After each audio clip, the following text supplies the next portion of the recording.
Bonjour, aujourd'hui c'est le 13 avril et nous sommes toujours en quarantaine. C'est un jour férié en France, mais cela ne change rien car on n'est pas encore sorti de l'auberge, c'est la moindre chose de dire.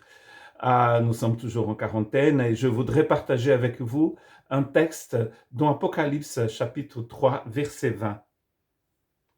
Voici, je me tiens à la porte, je frappe. Si quelqu'un entend ma voix et ouvre la porte, j'entrerai chez lui, je souperai avec lui et lui avec moi. Ce texte vient donc d'Apocalypse chapitre 3. C'est une lettre, c'est le dernier livre de la Bible, pour ceux qui ne le savent pas. C'est une lettre envoyée aux églises de l'Asie mineure, à l'époque appelée Asie mineure, aujourd'hui appelée Turquie. Ces églises elles sont au nombre de 7. Il y en a qui ont beaucoup de soucis spirituels et d'autres moins. Et voici que cette église, c'est l'église la plus complexe, la plus difficile de toutes ces 7 églises. C'est un moment, c'est une époque de grande persécution. L'église est martyrisée un peu partout sur l'Empire romain.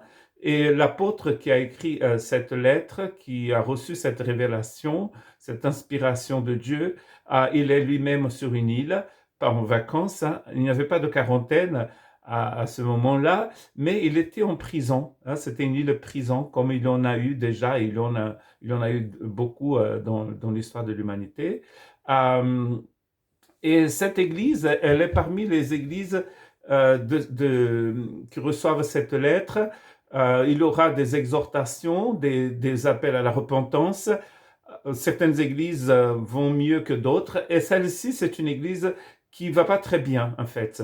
Les gens sont très indépendants, presque même indépendants du Seigneur. C'est une église riche, donc une église qui dit, je n'ai besoin de rien, et peut-être on n'a même pas besoin de Dieu.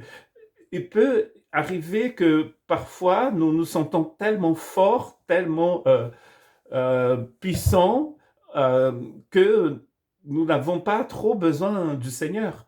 Et voici une église dont le Christ, où le Christ est dehors, il attend, il frappe à la porte, il est dehors. Et à cette église, le Christ va proposer un repas, n'est-ce pas? Un repas. Il frappe à la porte de l'église parce qu'il veut rentrer et il veut manger avec les gens. C'est tout à fait, c'est tout à fait la grâce, ça, n'est-ce pas?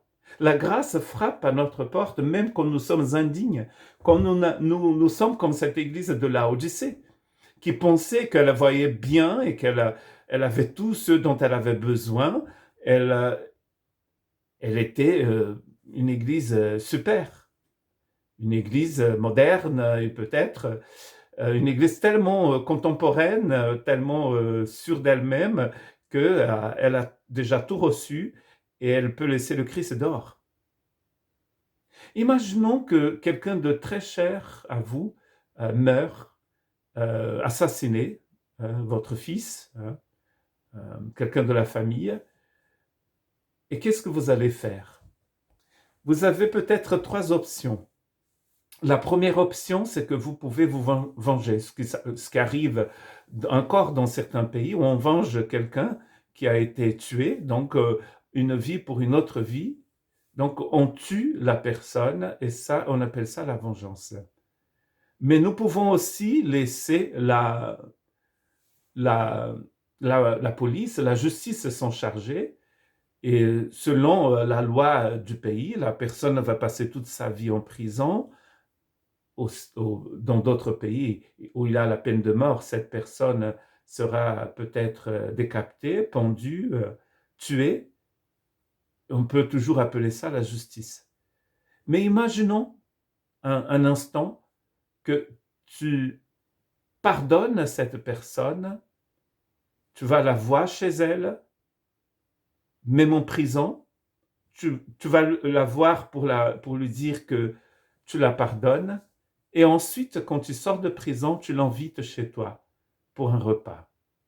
On appelle ça la grâce. C'est ce que la grâce fait. Quand Jésus veut aider l'église de Laodicée, il exhorte cette église à se repentir, comme il dit à la femme pécheresse et à toute personne qu'il a rencontrée, va et ne pêche plus. Ça aussi, c'est une parole de grâce. car nous avons vu plusieurs fois pendant cette quarantaine que le salaire qui verse le péché, c'est la mort. Jésus exhorte cette église de Laodicée, mais ensuite il dit « Je frappe à votre porte ». Ça, c'est la grâce. La grâce veut dîner avec nous. Elle veut manger avec nous. Car quand la grâce rentre chez nous et nous offre un repas, cela change complètement notre vie.